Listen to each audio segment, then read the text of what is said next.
Good morning, and welcome to MEI's Defense Leadership Series. I'm Bilal Saab. I'm a senior fellow here, and I direct the Defense and Security program at MEI, and I'm also an adjunct professor at Georgetown's School of Foreign Service. Matter of fact, I'm actually teaching a new course this spring on defense policy in the Middle East. Very much looking forward to that. So if you're an SSP student, by all means, sign up for this course.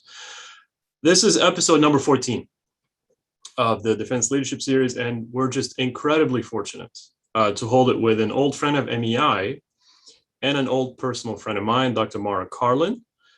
For younger professionals aspiring to become both scholars and practitioners of world politics, all you have to do is just follow Mara's career path, because she's done it better than anybody. I don't know how she does it on top of being a mom, but she's quite effective at producing first-rate scholarship and making policy, and that's the truth. Right now, Mara is performing the duties of Deputy Undersecretary of Defense for Policy, but she also holds the job of Assistant Secretary of Defense for Strategy, Plans, and Capabilities. And in a minute, she's going to explain to us how she can actually do that simultaneously. Before going back to the Pentagon, Mara was Director of Strategic Studies and an Associate Professor at SAIS, Johns Hopkins University. She was also a non-resident Senior Fellow at Brookings, just next door.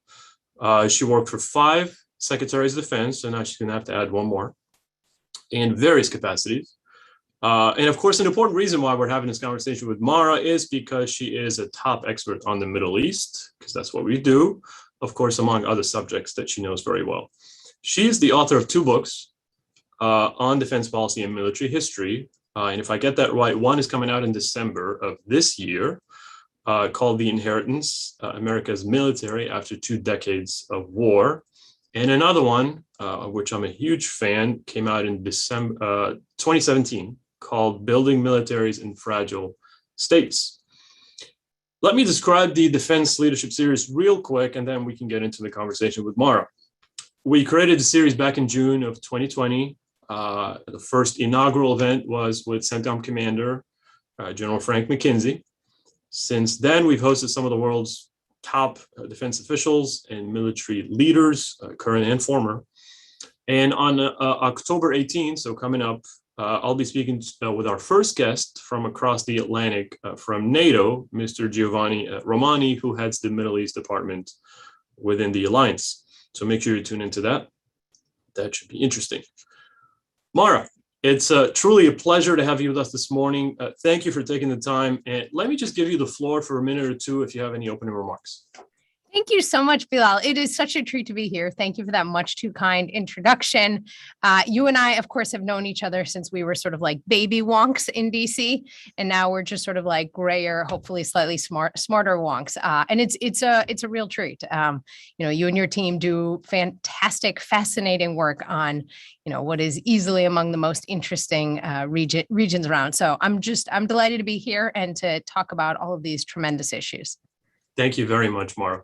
Let me get back to the question that I raised before. So you're holding 2 jobs simultaneously. How is that going? Because I know they're very different set of issues that you have to grapple with. So I know it's a challenge, but just briefly describe to us, how much of a challenge is it for you? It is definitely an adventure. So the first job is the job that I was confirmed for by the Senate in early August. It's the Assistant Secretary of Defense for Strategy, Plans, and Capabilities. So This is the shop that oversees how we're building the future force, how we're using the current force, plans, security cooperation, nuclear and missile defense issues. And right now it's in the throes of the National Defense Strategy, Nuclear Posture Review, Missile Defense Review. So it's just a really neat role. And at this moment in time, it's kind of a particularly fascinating one, if you will.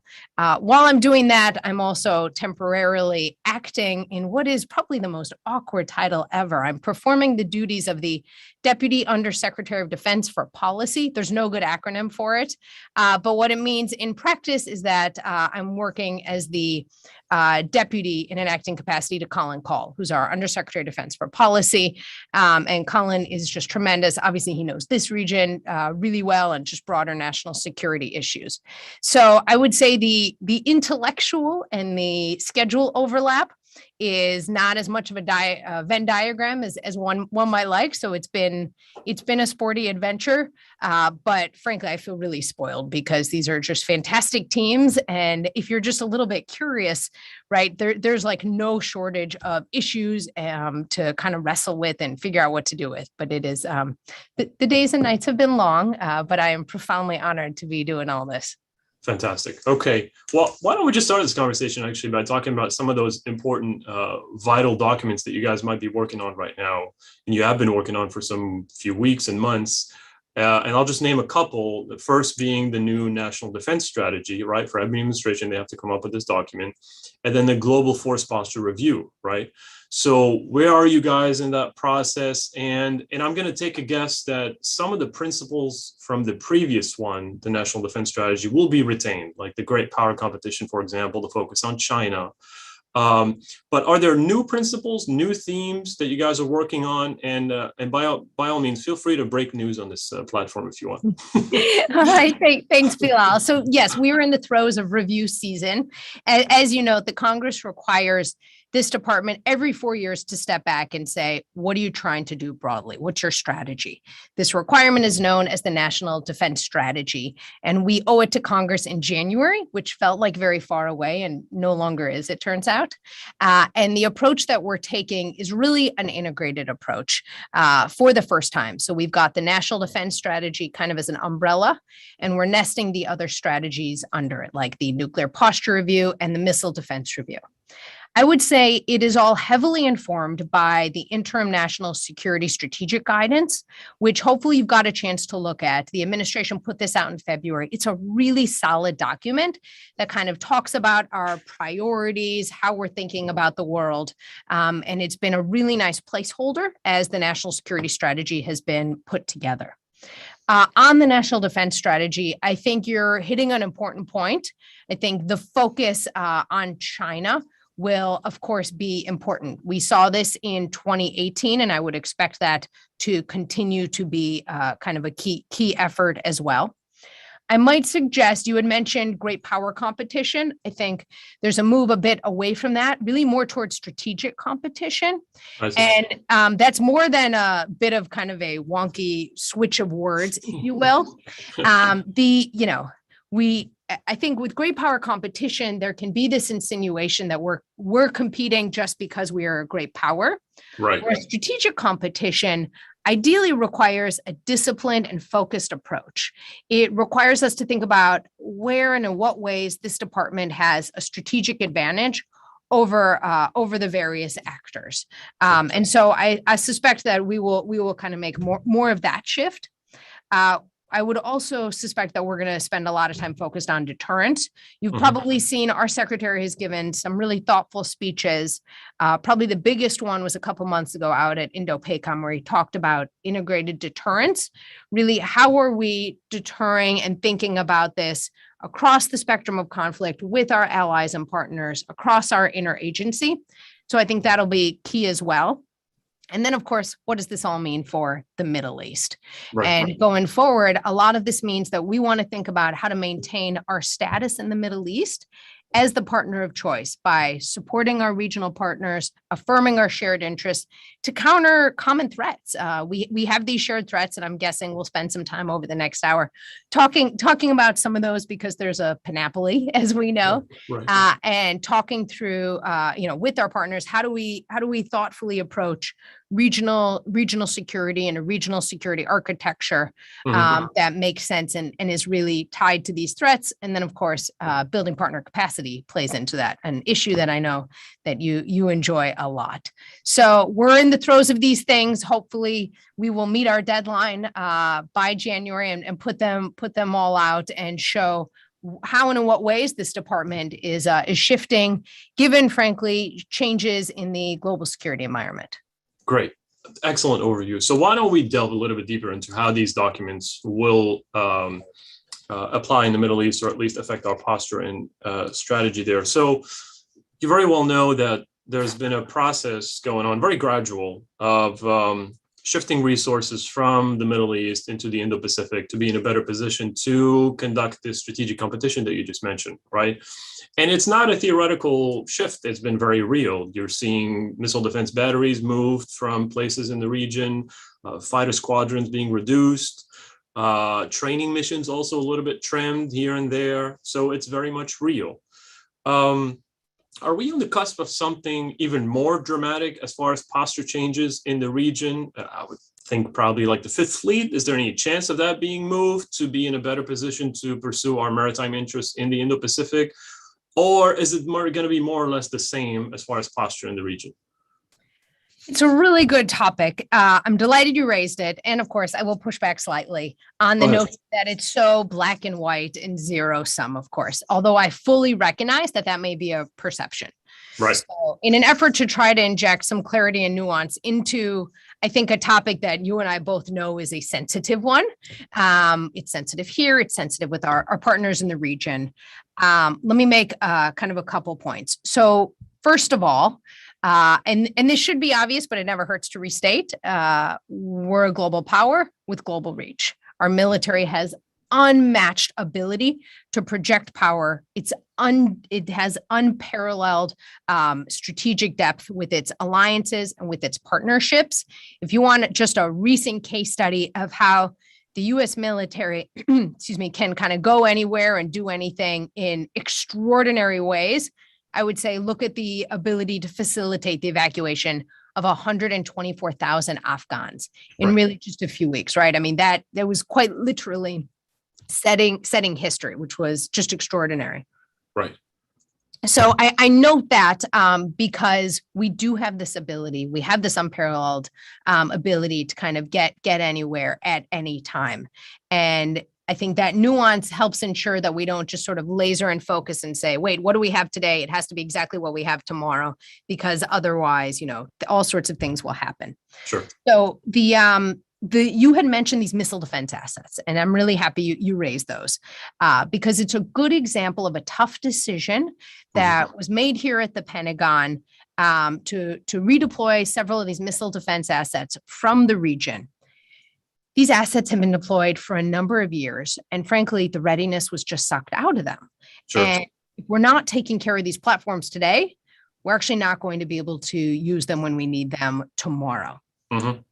So what does this mean writ large? It means that how and in what ways we're helping our partners deal with these common threats is going to be really important. And we're going to have to do that in a dynamic way, right? Okay. So maybe that means the presence is less fixed and it's more dynamic and it's more sustainable, right? So you could think about that in terms of persistent carrier deployments, maybe not being exactly the right approach, but instead more dynamic force deployments. Thinking through what do you need to set a theater, if you will, based on what's resident in it, but also what can you flow? How are you working with your partners to flow those sorts of things? And I would underscore, of course, the coordinating with partners is really, really important in that regard. Yep. And finally, to be frank, and I know this is something you obviously recognize, the challenges in the region aren't going away. We are deeply cognizant of that. Right. Whether it's the challenge we see from Iran in various ways, whether it's the issue of ISIS, which I suspect we'll talk some more about over this next hour. We remain concerned about those, and we remain active in our approach to those, but we also want to ensure that we're doing that with kind of strategic clarity. Fair enough.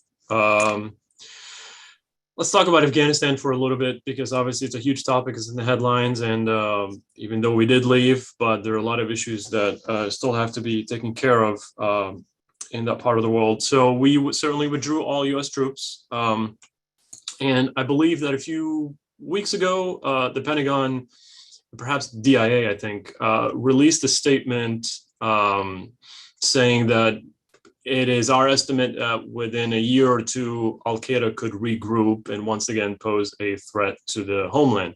I'm not sure if the CIA actually came up with a similar assessment. But anyway, so top U.S. intelligence officials. So you hear that, obviously it's not very reassuring.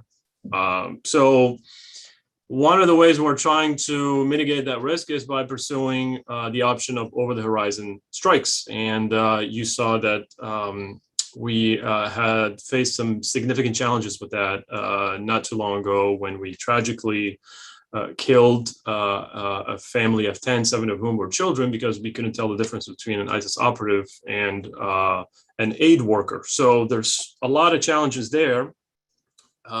Recognizing, of course, that over-the-horizon strikes, not all of them are incredibly imprecise. A lot of them are super precise and very effective, but they have certain requirements, right? And it just seemed like we didn't have those requirements for that August strike. So help us better appreciate our own capabilities as far as over-the-horizon strikes. And of course, those mean conducting strikes from outside the country. And in addition to that, does the Pentagon have any plans to reestablish basing in Central Asia to make it a little bit more manageable to conduct such strikes? Thanks for that, Bilal. Look, there is no question, as you note, that maintaining an over-the-horizon counterterrorism capability is extra important and is going to be more challenging now that we don't have military or intelligence personnel in Afghanistan. So we're the information that we have, how we deal with that information, that is inevitably changing in this ecosystem. I think what we do also need to recognize is that we need to recalibrate how we're approaching and accomplishing our goals on this front. So you might think of it this way.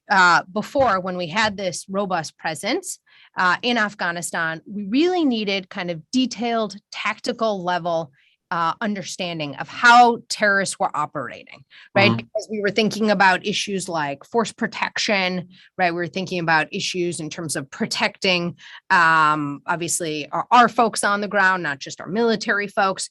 So you needed a different level of detail and information. Now what we need is really, it looks different, because what we need is how best to ensure that Afghanistan doesn't become a safe haven for Sure. groups like you're citing, right? So for ISIS-K or for Al-Qaeda, how it doesn't become a safe haven for those groups so that it can launch attacks, frankly, on the United States, on our allies and our interests. So that requires a kind of a different portfolio mix, if you will, in terms of intelligence, and probably a slightly more strategic approach as well. Sure. So there are various ways that folks are looking at how to achieve this. I would say, unlike 10, 20 years ago, technology has evolved in some really notable ways, particularly communications technology. Obviously, terrorist experience has also evolved in all sorts of ways. And intelligence collection is a piece of this. I would say regional partners are also another key piece of this as well. And they're going to be critical to helping ensure that we're maintaining pressure on these various organizations like Al-Qaeda, like ISIS-K. I think you're probably familiar with the Defeat ISIS Coalition. This is a big group of 83 folks or so, 83 countries or so. And I suspect that going forward, the Defeat ISIS Coalition could end up spending some time looking at this issue as well, in addition to its focus on things like Iraq and Syria. Look, ISIS is a challenge, and obviously there's been some tremendous successes against it over these last few years. But ISIS-K is definitely one of these groups that folks are watching pretty closely. And we're going to need to make sure that we've got an over-the-horizon counterterrorism capability, right, a wraparound capability that really ensures we can prevent attacks on the homeland against our interests and allies and partners abroad. So let me make sure I get this clear. So there's a possibility we can leverage the tools and abilities of the Counter ISIS Coalition to look into Afghanistan now? I think what we would want to do is the Counter ISIS Coalition has been, I think, a pretty notable success. You've got these 83 countries that are worried about ISIS. They've been worried about ISIS in Iraq and Syria. And as I think we all know, ISIS is popping up in a couple other places as well. And so it's important that that coalition has a dialogue on the threat picture. Sure. How do we see ISIS evolving? That's an Afghanistan story. Frankly, it's a story we see on the African continent, right? There are other spots. And so all of those folks have a similar interest in making sure that we understand that threat picture in a thoughtful way. Got it. Okay. Somehow I have a feeling it's going to end up in the news, whether you meant it or not. I in no way mean to say anything interesting with that. Yeah. I think it is pretty obvious that there's a coalition that has existed now Right. for 7 years or so. It has been a coalition of folks worried about ISIS and talking about ISIS. And so it seems to me that as we see ISIS popping up in other places, I would expect that we're going to look at that threat picture and we're all going to just try to understand that. In no way am I implying action, organization, or anything like that, to be very clear. Merely that we're all concerned about ISIS. And I think probably all should be concerned about ISIS. Very reasonable assumptions. Okay, well, you probably guessed we're going to talk about Iran. So let me just devote a couple of questions on that issue, okay? Secretary of State Tony Blinken has stated that diplomacy with Iran can't go on forever, especially as Tehran seems to be getting closer and closer, I guess, to producing a nuclear weapon if the Iranians make that decision. When you and your colleagues in the Pentagon hear such words that, that diplomacy has its limits, which is fair, obviously, what does that really mean, practically speaking? And how does your own planning and contingency planning react to that? Do you adjust anything in what you're doing? Does it add any urgency to what you're doing? And it's an important issue, Mara, as you very well know, because a few weeks ago during UNGA in New York, the Saudi Foreign Affairs Minister, Faisal bin Farhan, specifically asked Tony Blinken, what is plan B, like in the event that talks with the Iranians collapse? And I said to myself, finally, the Saudis are actually asking the right question, right? At least publicly. So, and the answer better be that we do have a plan. And ideally, it would be a joint plan. So tell me a little bit more about your reaction to the Secretary's words on that, working in the Pentagon.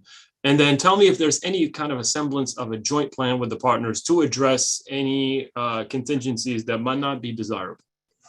Yeah, thanks for that.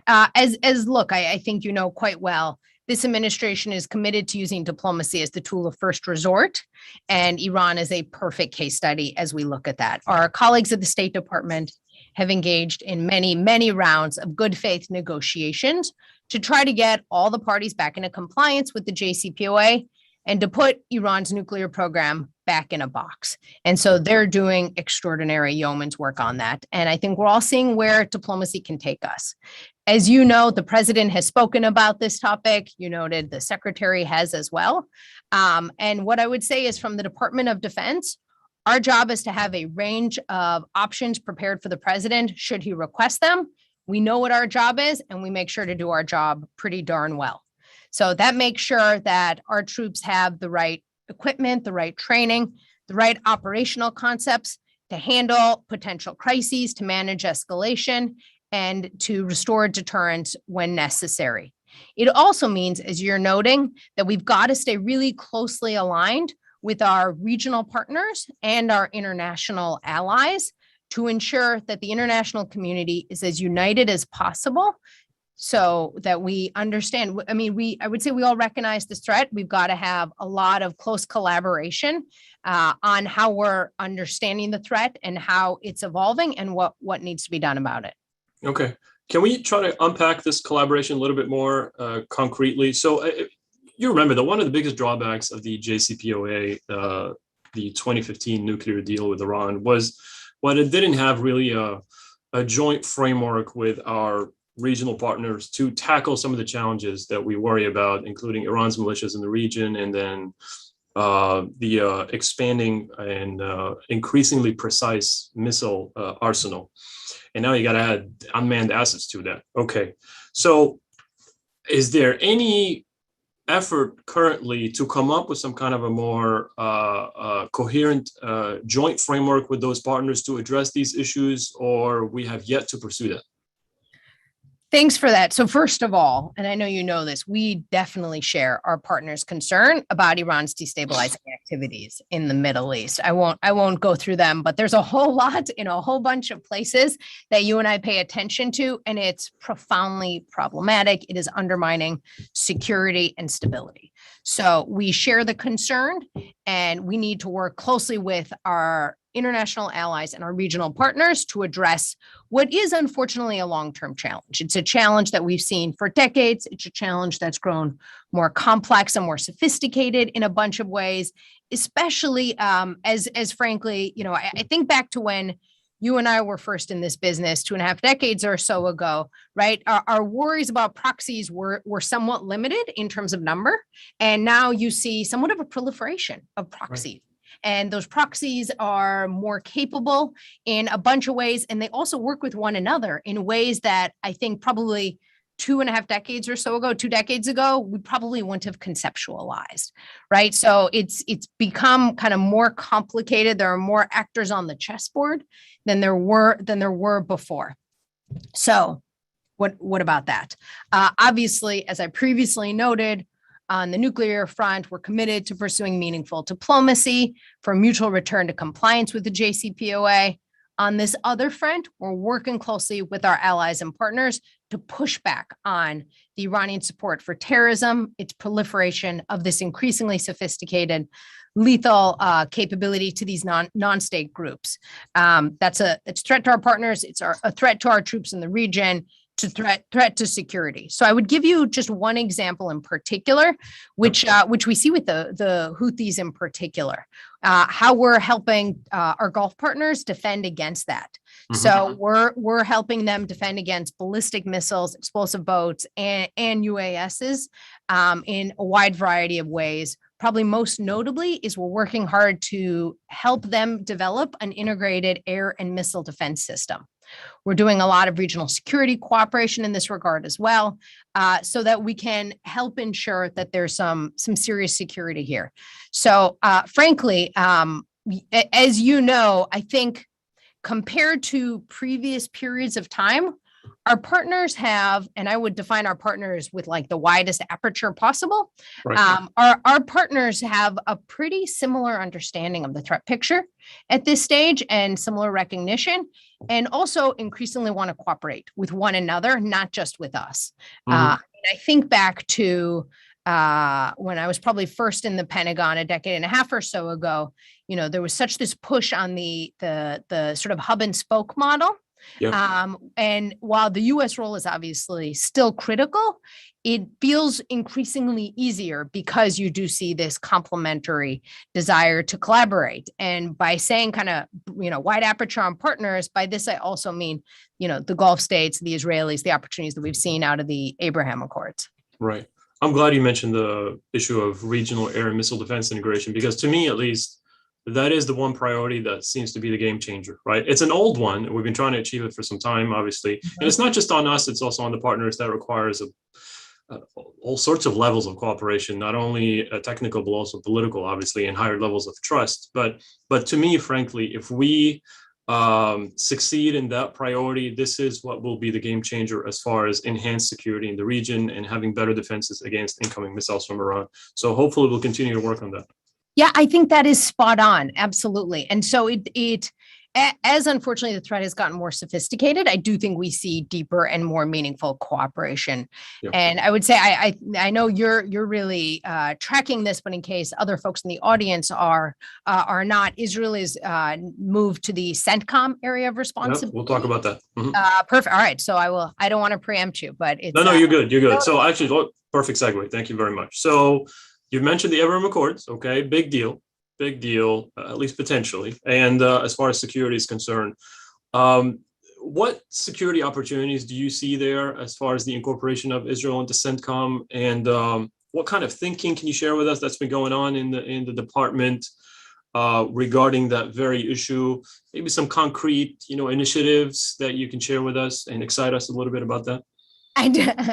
Let us focus on exciting. Okay. Yeah, absolutely. Look, it's a, on one level, it probably feels like a really wonky change, right? We have a unified command plan, and there are countries that move to various ones at various times. That said, I hope folks see it as a whole lot more than just a wonky DoD thing, but because it's actually a strategic opportunity.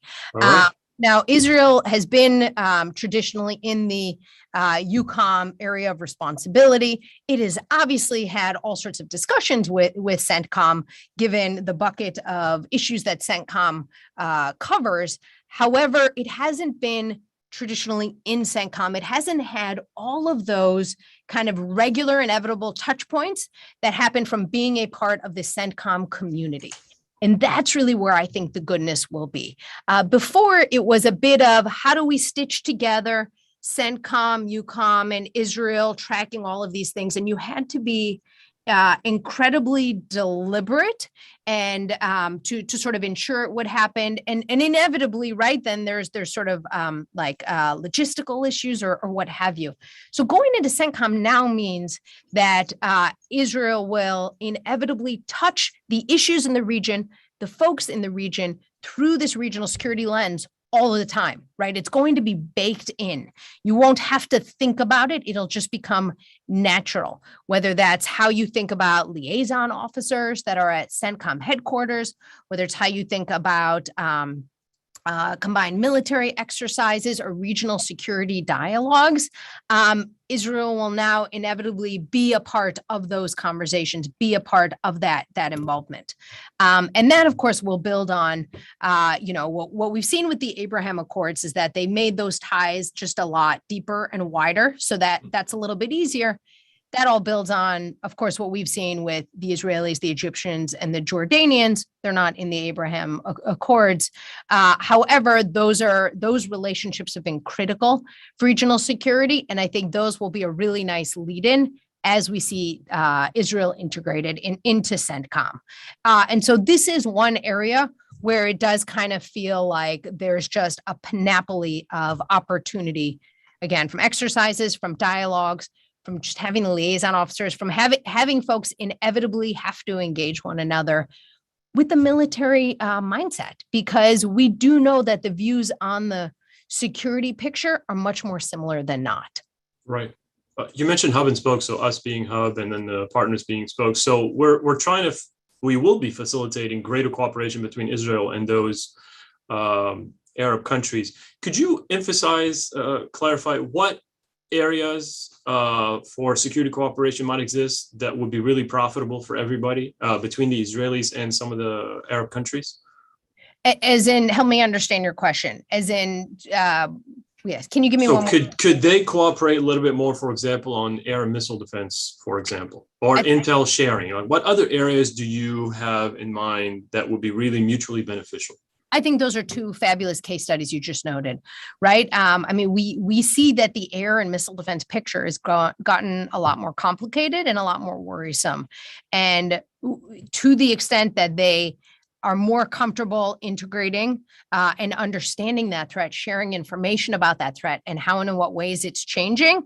Frankly, it's in all of their interests. It's also in our interest, right? We've got real force protection issues there.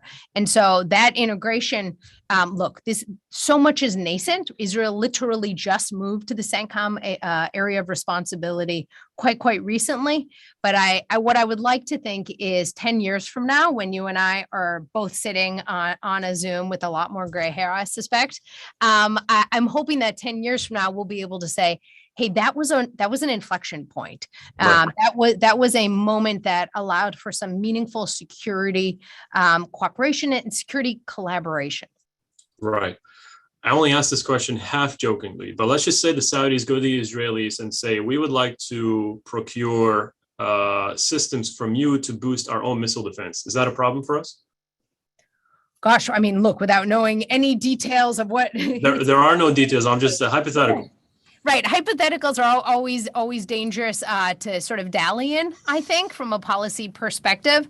But I do think kind of intellectually, to the extent we can help our various partners in the region work together more meaningfully, that generally seems like a good thing. Okay, fair enough. As long as it doesn't mess up interoperability. Okay. Let's talk about by, with, and through. That's a concept you've heard of before, right? So just the audience who are not familiar with it, that means we work by, with, and through our partners in order to achieve common objectives and pursue common interests. And that has been a term that has been coined by CENTCOM, but I'm guessing that we had similar versions of it used by other combatant commands from before. So, that the assumption is if we're going to draw down in the Middle East, and we have to some extent, we also require our Arab partners to step up, just basic physics, right? You are overseeing a very important pillar in the department and in the NDS, which is security cooperation, as far as your responsibilities as ASD for SPC. So you've written a book about this. We could spend 5 hours on this, but just I think we'll put the audience to sleep. Yeah, no, just tell me in very few words, what do you see as the biggest challenges as far as security cooperation to prevent, and this is really an important question for the, for the American taxpayer and concerned citizens, because they see the examples of what happened in Afghanistan with the disintegration of partner forces within a few days, even though we trained and equipped them for more than 20 years, right? And then we saw a similar episode happen in Iraq, obviously in 2014 with the ISIS Blitz and the surrender of those elements in the Iraqi military. So no shortage of examples of stuff happening that is downright embarrassing and quite unsatisfactory as far as our investments in the Middle East and perhaps even elsewhere. So just big ticket items. I know it's a huge conversation. Big ticket items that you guys might be working on now to improve our approach as far as security cooperation is concerned. So you are overseeing the DASD for security cooperation. Is there any new thinking going on as far as that functional domain? I recall in the last few days, perhaps a couple of weeks before Secretary Esper departed, there was a new initiative called GDAP, if you recall, to try to instill a little bit more strategic instincts or approach into this security cooperation business. I'm not sure where it is now, GDAP, but tell me, just update us on what the thinking is as far as security cooperation is concerned. How will you leverage this massively important tool in this era of, I'm going to call it strategic competition, no longer a great power competition? That's super. Thank you. It's obviously a topic that I think you and I both would like to spend a couple of hours on. But to keep the audience awake, let me try to be somewhat and tied to the Middle East, please. No, absolutely, and tied to the region.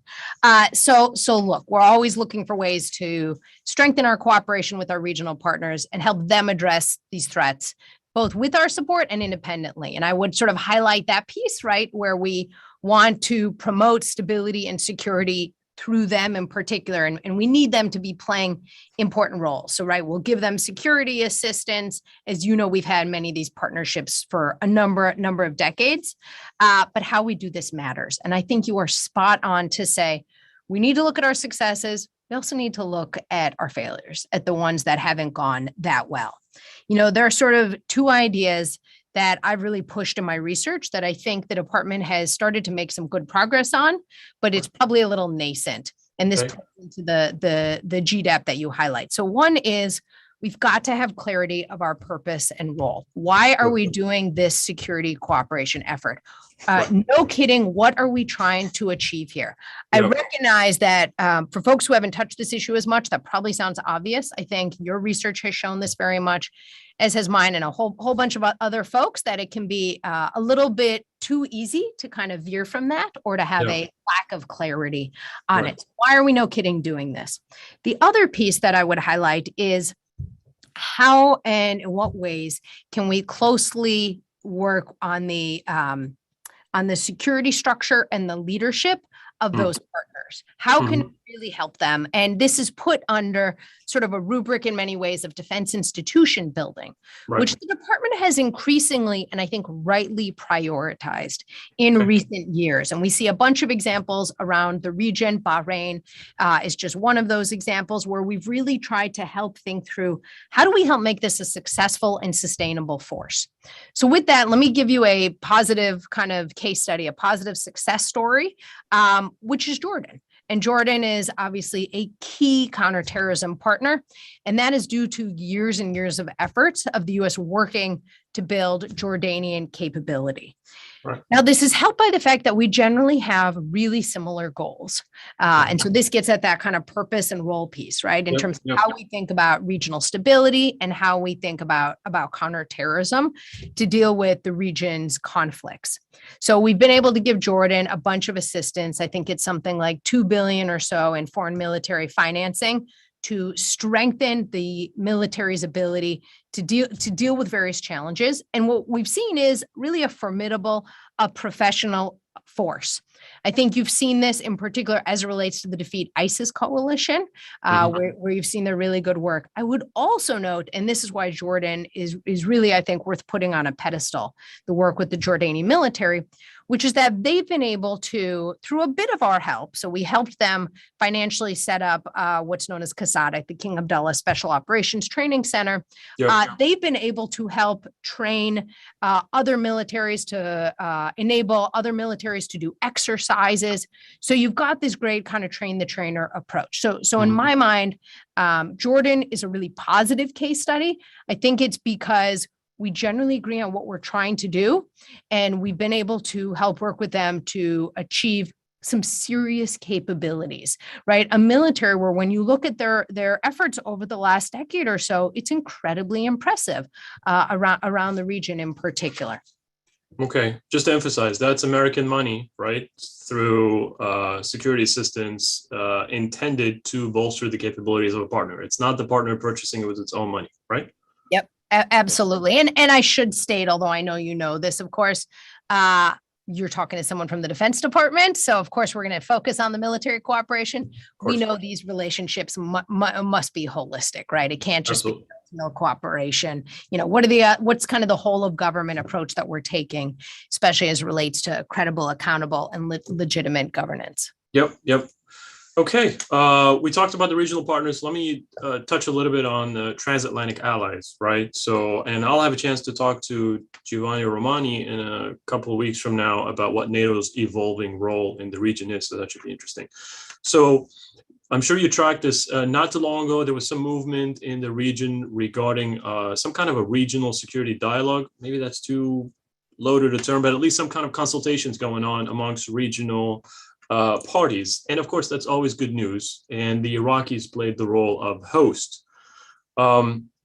Is there anything to foster a dialogue between us and the French and the British in order to get some traction on the issue of, collective security or cooperative security, whatever term you want to use, which we desperately need as we turn our attention a little bit more to the Far East. Like, we need not just regional partners, but also transatlantic allies who happen to have not only interest in the region, but also a presence. As you very well know, the British are back to Bahrain, and of course, the French have a naval base in the UAE. So any mechanisms you can share with us going on, or is it just an ongoing thing, really nothing new, as far as consultations with these longstanding transatlantic allies to achieve common goals in the Middle East? Absolutely. Thank you for that. And I'm delighted you raised the importance of international engagements to improve security and stability in the region. As you and I both know, there's no unilateral U.S. solution, especially when we look at the nature of the challenges that we see around the region. We've talked about UASs. Obviously, we've got an issue with violent extremist organizations, COVID. You need a whole bunch of folks playing into this, and none of it gets solved either just with the U.S. or I might say just with our partners, right? We need a real multilateral approach. So, and you highlighted our British and French colleagues specifically. Their militaries have some real capabilities, and they are global powers. And so we should absolutely interact with them as such. And I will tell you, both of those, I'm kind of regularly astonished by the wide range of issues that we're constantly engaging with both of those countries on. Before I started these two jobs, I was the acting assistant secretary for international security affairs. That's right. And I would tell you, not a week went by that I wasn't talking to colleagues from, say, the UK and France on any number of issues. This region being, of course, one great example. So they are They have meaningful capabilities. It's really what I want to underscore. So a couple areas in which we're cooperating. So one is, I mentioned this Defeat ISIS coalition. They're important leaders in that Defeat ISIS coalition and are engaging in political ways. They're engaging in defense ways. And that coalition, it is worth spending a moment on, had some pretty spectacular achievements. When we picture just a couple years ago where ISIS just had large swaths of Iraq and Syria, that's just not the case. Now, to be clear, the threat, even in Iraq and Syria, is not gone away, but it's a heck of a lot smaller in those areas, not least because of this coalition. Another great example where we see those allies and our broader European allies playing an important role in the region is in the NATO mission Iraq. And the NATO mission Iraq, which I know you're familiar with, does a lot of that defense institution building work you and I were just discussing. So in Iraq, they're doing an institutional advisory role that is really critical. And NATO, to its credit, has really wanted to enhance the size and the efforts in NMI in NATO mission Iraq, which I think is a really good thing, and we're pretty grateful for. Yeah. In the Gulf, specifically, we've worked with some of our European partners on contributing air defense systems and trying to help our Gulf partners take a more holistic approach to this air defense threat that I feel like we keep referencing. And then in the maritime space, of course, we've got this international maritime security construct to deal with freedom of navigation. That's obviously something that we've worked closely with the UK on. The French also have an effort. And I think to the extent we can all knit together, that's probably a good thing. Yeah. But the French do still have the separate effort, right? They do still have the separate effort. And I think the mandates and the missions are pretty similar. Sure. And so at a minimum, enhancing kind of communication is probably a good thing. It is useful that we're all worried about freedom of navigation and a kind of maritime security in the Gulf. It's an issue you can't worry too much about, if you will. I hear you. Okay. So we got 15 minutes, 3 more questions. We can do it. Okay. I want to talk about Iraq. It's a big topic for us. And this is going to come in 2 parts. Question. So I'm going to ask you a very basic one, but it's an impossible question. What's the game plan in Iraq for us? How do we, I'm going to call it, graduate from this post-ISIS, counter-ISIS phase to something a little bit more normal and sustainable? I got to tell you, several months ago, I wrote a short piece on exactly that topic, and I was just absolutely shocked that it got so much traction in Congress. 3 committees actually called me to ask me, "Oh, do tell, what do you mean by that?" We've been very much thinking along the same lines of how do we move on from this emergency, environment of relations that we have with the Iraqis to something more normal. Now, you might tell me we're not there yet. Okay, we still, as you said yourself, we still face the threat of ISIS. Therefore, fully graduating or shifting the relationship to something a bit more normal might be premature. But tell me about that. The second part being, in addition to what's the game plan in Iraq, we obviously face the tremendous challenge ongoing of militias, Iraqi militias that are loyal to Iran that have in many ways sabotaged politics in Baghdad. So how does that challenge our objectives in the country moving forward? So as I said, impossible questions. No doubt. And kudos on your piece getting such good attention. I had no clue. That's always a really satisfying thing. No doubt. So I like your framing a lot on this because we are anchoring our relationship with Iraq in a whole of government approach. I think for a very long time, it's been really easy to see this as a mill to mill relationship, which to be sure is critical. I am in no way diminishing that, but a more whole of government, a more holistic approach is pretty important. You may have tracked that the State Department, when was this? 2 months or so ago? It's a little bit of a blur, if you will, these days. Hosted the strategic dialogue, and I was delighted to be the DoD representative to that. And I think that was a perfect example of an effort where we were really trying to shift from what had been an approach that had been so mill focused to a more holistic one. I mean, the list of issues that strategic dialogue covered were widespread and go way beyond this building. And as it relates to how we think about it, we're really trying to shift to a more traditional security relationship, right? One more rooted in diplomacy and mutual interest, where it's not just focused on ISIS, as you're noting. Sure. Obviously, the ISIS threat is a real one. It's a concerning one, but in many ways, we can normalize this security relationship. It is timely for us to do so. So on the writ large piece, I would say you see a bunch of efforts the U.S. government's involved in vis-a-vis Iraq, like supporting a credible, transparent electoral process through the UN and through various NGOs, including the U.S. contributing to the UNAMI election monitoring team. That would be one bucket of issues. You see the U.S. government helping with Iraq's economic and energy independence by encouraging private sector engagement, in particular energy projects with Jordan and with the kind of GCC writ large. So that's kind of another bucket of issues. I would say a third bucket is that we've all worked holistically to try to get our regional partners to really reintegrate Iraq. Right, and normalizing, as you're putting it so nicely, and I think we've started to see progress on all of these. So that is kind of the broader plan, if you will. As it relates to what we're doing kind of inside the puzzle palace, if you will, we are continuing our support to the Iraqi security forces. That includes the Kurdish Peshmerga, of course, as they lead in the fight against ISIS. And we're working with them on professionalizing their forces, building their capacity to really face those threats, to building their capacity to face those threats that the Iraqi people do have to deal with. We have, as I think we've noted a couple times in our last 45 minutes or so, we made tremendous progress on the ISIS threat, but it does still continue. Sure. And our Iraqi partners are in the lead on that. And anything we're doing is really in support of those efforts. So I hope what you're taking away from here is that we've really shifted to kind of a long-term sustainable approach where we're regularizing, we're normalizing the security relationship, but it's not all about us. Copy. Okay.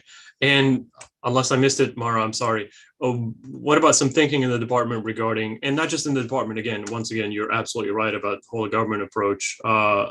Some thinking regarding the militias loyal to Iran, any kind of strategy moving forward and how to deal with those, because those could be a massive spoiler to everything you just described. No, you're spot on. And thank you for raising that. An alternative is important for Iraq, right? A credible, a professional Iraqi security forces with the Kurdish Peshmerga is critical, right? That's what really enables Iraqi sovereignty. It's what enables the Iraqi people to look at their government and know that they are being protected against these sorts of groups. So alternatives, as defined by, frankly, what we've seen as Iran's use of militias, its support for terrorism. These are efforts to try to keep Iraq, to make Iraq, I should say, politically weak and economically vulnerable. And that's just not the only approach. And it's also not fair to the Iraqi people. I would say just one other point as it relates to us, obviously protecting our forces out there is our highest priority. They will always retain the right to defend themselves. But as you know very well, Bilal, there's no simple or kind of singular solution to the challenge posed by the Iran-backed militias and the threat that they pose to Iraq's sovereignty and security, or the security of our forces. We have a variety of tools here, and when necessary, those tools can be employed. Presenting a credible and effective alternative. I swear I've heard of that challenge in some other country where we're trying to do the same exact thing, and you have it as a case study in your book. Well, it's in Lebanon. So I recognize the difficulty of that challenge, but it's interesting. I wonder if, just philosophically speaking, if there's any convergence in terms of how do you approach the same problem set that we have in Lebanon, which is, I'd like to believe it's more pronounced because the dominance of Hezbollah in Lebanon over all affairs related to national security is just considerable. And yet, I don't need to tell you that we have been quite successful at building an alternative to helping build an alternative to that in the Lebanese armed forces that is quite effective and that speaks for all Lebanese. I just wonder, philosophically speaking, that would be something that we could transport into Iraq, recognizing, of course, the differences in culture and politics and what have you. Yeah, it's a really interesting point. And thinking about, I mean, obviously, I think, as you and I both know, the security situation in some ways in Lebanon just feels so much more profound, Right. given what you've got with the state of the economy and to put it lightly, complicated political situation there, as we know. But it's as you note, a perfect case study where having a professional and a credible force is just so critical. It's critical for the people. It's critical for the state sovereignty. Yep.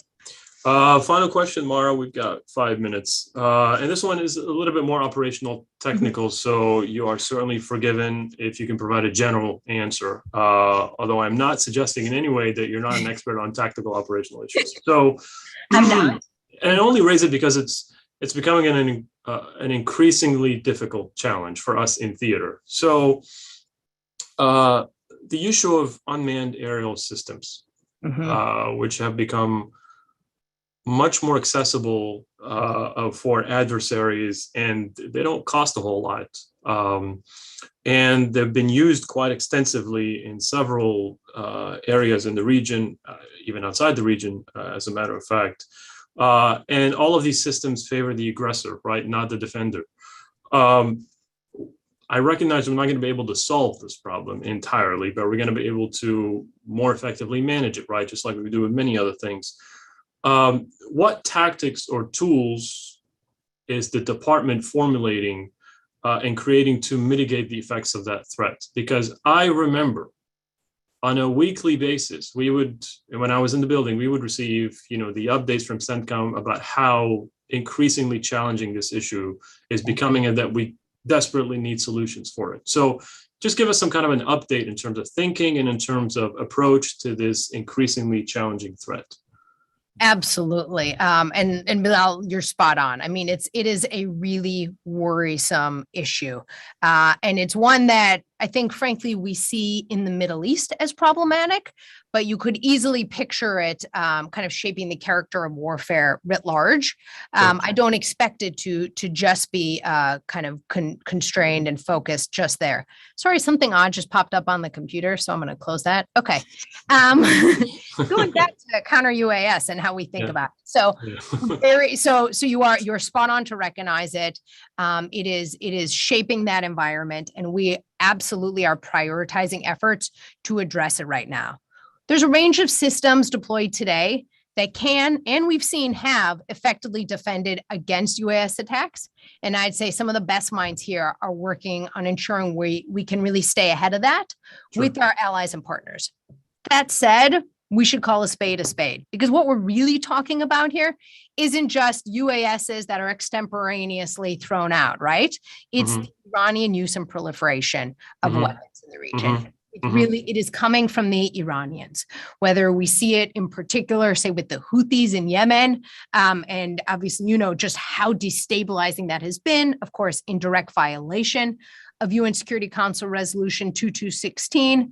We've seen it in Iraq, absolutely. And then most recently, we saw it on this attack on this merchant ship, the Mercer Street, right, which resulted in the death of 2 crew members. I mean, it's showing that Iran is willing to use this capability in a whole bunch of destabilizing and problematic ways. Yeah. So kind of given this threat, I think it's another good example of something we were talking about maybe 40 minutes or so ago, which is making sure our partners aren't just going after challenges alone, but really knitting them together. So this is a perfect case study in terms of how our partners around the region, with us, of course, can work together to share information and assist in mutual defense on this front. So supporting regional air defense, increasing their collective intelligence sharing.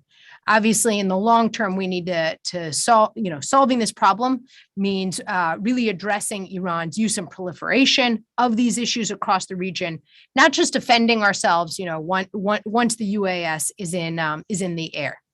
I would just point to one case study, which is this Mercer Street attack.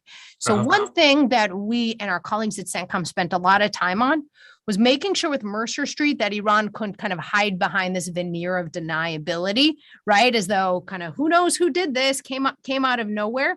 So you probably saw there was a bunch of a kind of photos of material that was put out to sort of show this was Iran who was culpable. The G7, you might recall, put out a statement not long after, a pretty strong one that was talking about Iran's irresponsible and violent attack, how it was a violation of international law. So it's important that we obviously kind of technologically deal with this threat, but also that we are making it clear where it's coming from and how we, in close cooperation with our regional partners, can tackle it.